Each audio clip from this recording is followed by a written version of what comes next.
long time ago, a pair of cruel eyes looked out onto a crowd that had gathered to witness an execution.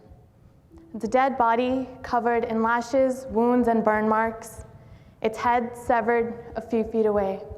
The cruel eyes challenged the crowd, shouting, "Is there anyone here who has the strength and audacity to defend this and to take this body from me and claim it as one of their own?"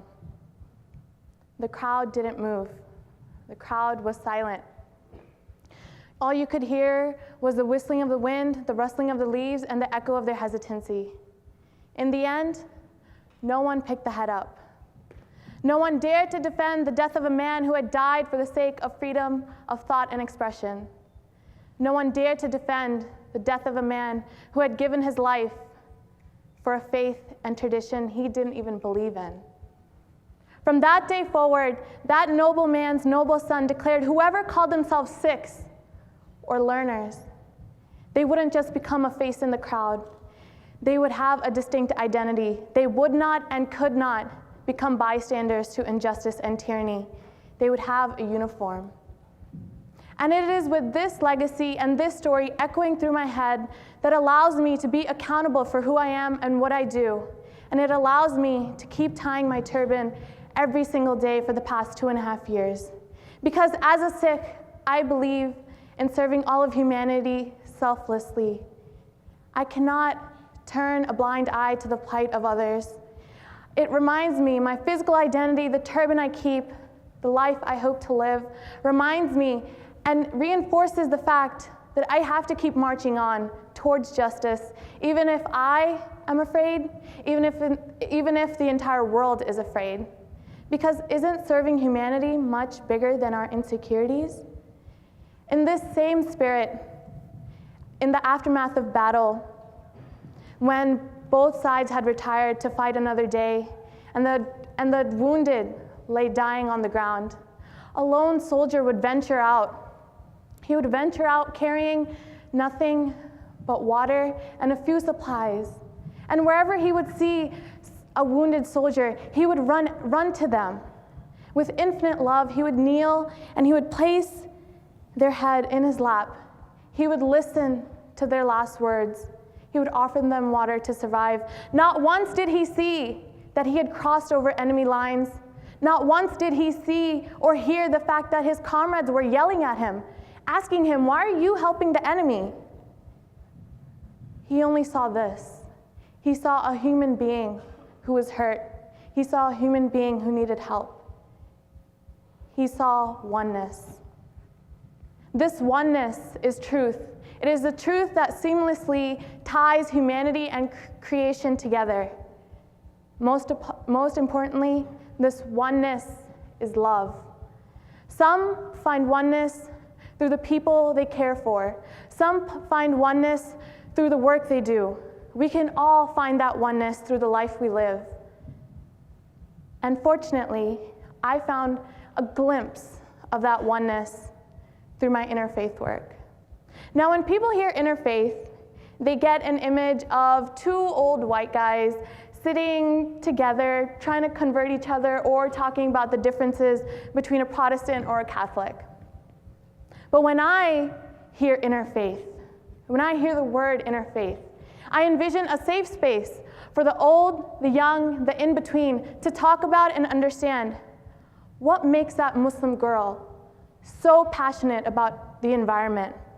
What makes that atheist so driven towards social justice? What makes that Christian woman so humble that she donates 90% of her earnings towards charity? And what makes this Sikh girl confident enough to share her heart and story with 700 people? And after that, after having understood what binds us is not the labels that we adhere to, but the fact that when these labels are removed, we are simply human. We march on, the young, the old, the in-between, we march on singing the chorus of our mutually inspiring relationships between people, not labels, towards the betterment of humanity through acts of service. And it is within this space, this venue, through Interfaith Youth Corps, I found the courage to say, yes, I wear my turban proudly. Yes, I realize not many women tie this. Yes, I proudly show off my body hair. Yes, I love to meditate. I am a vegetarian. But most of all, I can proudly say I am an activist because I'm a Sikh.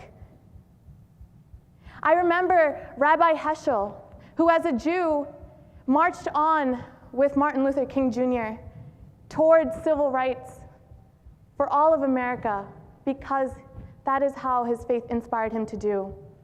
I remember Mother Teresa, whose only goal in life was to reignite the spirit of service because she was inspired by Christ. I remember Guru Nanak Dev Ji, the founder of the Sikh religion, who had a best friend, a Muslim, who accompanied him throughout his travels. I remember the Dalai Lama, who advocates for peace and tolerance because he's Buddhist. So, seeing all of these great people, I cannot help but wonder, how can one person, a person like me, how can I ever hope to make a change? And although I'm still searching for the answer to this question, my friend said to me this week, "Do you know why we're afraid?" I was like, "No, please tell me." She said, "We're afraid of our own greatness, and instead we strive for mediocrity." And this shook me. This sent shockwaves through me. Her profound statement made me realize I felt that way. I remember feeling mediocre. I remember feeling worthless. I remember feeling like a number, 1 in 60,000. When I came to college, I was afraid. I was afraid not because college was a new experience. I was afraid because I knew I was different.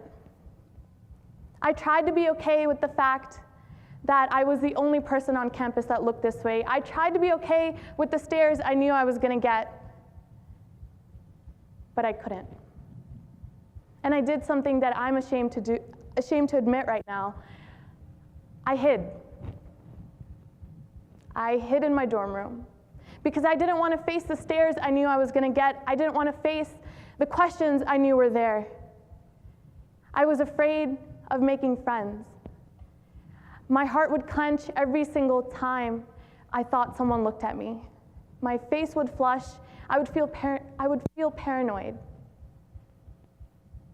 And one day, I realized how unhappy I was. I was committing an injustice to myself by being complacent to those stares. And then I decided that I wasn't going to hide anymore.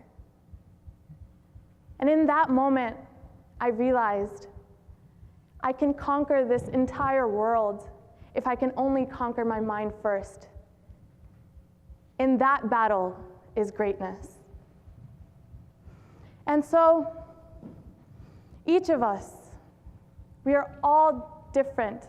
No one has ever lived our life for us. No one will ever understand the lives we live.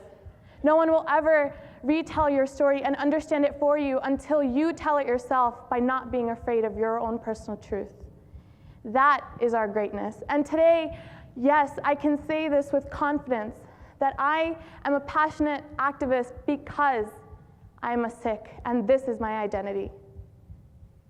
So after finding the confidence in myself, in my story, and my faith, my identity, when I found out that my picture was on the internet, on Reddit, and that people were commenting on it, drawing conclusions from the fact that I was sending out confusing gender cues because I wore a turban and had facial hair, I responded in the only way I knew how. I told my story. I told my story, and I moved on. I went to sleep. Next thing you know, CNN, Yahoo, Huffington Post, the internet exploded, and in turn imploded my entire life. People were now telling me, "You're so wonderful, you're so inspiring." They were telling me that they had cried reading my response. They told me that they admired my guts. And from all of this attention, I've learned a lot of things. But one of the most important things I've learned is the lesson of kindness. It is as if we have forgotten kindness. We have lost sight of it. As if we cannot even believe that people can be understanding, can be accepting, that hate can be conquered with love. In an age where emotional apathy is much easier than empathy, where being a keyboard warrior is much easier than being a warrior outside doing social justice, I'm here to say yes, I've seen both sides of the human race, the ignorant, the hateful, the ugly, as well as the loving, the accepting. And most of all, I cried. I cried when I read all the compliments people were paying me, because I thought, isn't this how the world's supposed to react? With love? What am I doing wrong? I cried because people were championing an ideal that I took for reality. I cried for the woman who messaged me saying she had survived cancer, but she couldn't survive the scars of her insecurities. I cried for that stranger who came up to me and hugged me and said, I had given them hope. I had given them hope to deal with the fact that when they came out of the closet, their family and friends and sisters had deserted them. Most of all, I cried because I truly believed kindness is not so rare at all. Kindness exists in the old woman who traveled 2.5 hours the other way to help a poor tourist get back home. Kindness exists in the helpful ear of your brother. Kindness exists when you step into someone else's shoes and see life through their perspective, through their eyes. Kindness exists when you ask someone, how's your day been? Are you okay? What's your favorite book? Kindness exists when you smile at a stranger, acknowledging their presence. Kindness exists when you're committed to bettering humanity, this world, because you know you have to live in it. Kindness exists when you believe in yourself and your greatness. You believe in your light because, let's face it, I'm the only person I hope to change. Kindness is a state of being rather than a singular act. And in this state of empathy and kindness, I truly believe we can change the world, and we will change the world. And it wasn't until I got to college that I realized how small I am, that my story is just a variation of someone else's. They might not be struggling with facial hair or turban. They might not be struggling the same as I am, but maybe they're struggling with scars that we can never see, or abuse that we can never hear, or insecurities that we can never understand. But instead of letting that feeling of smallness scare us, let it make you feel bigger than life. Let it make you feel connected to that person you see. They might be struggling with the same questions you are. They might be asking the same questions you are. They might have the same insecurities you do. And when we realize that, and in this common humanity, we can finally move forward.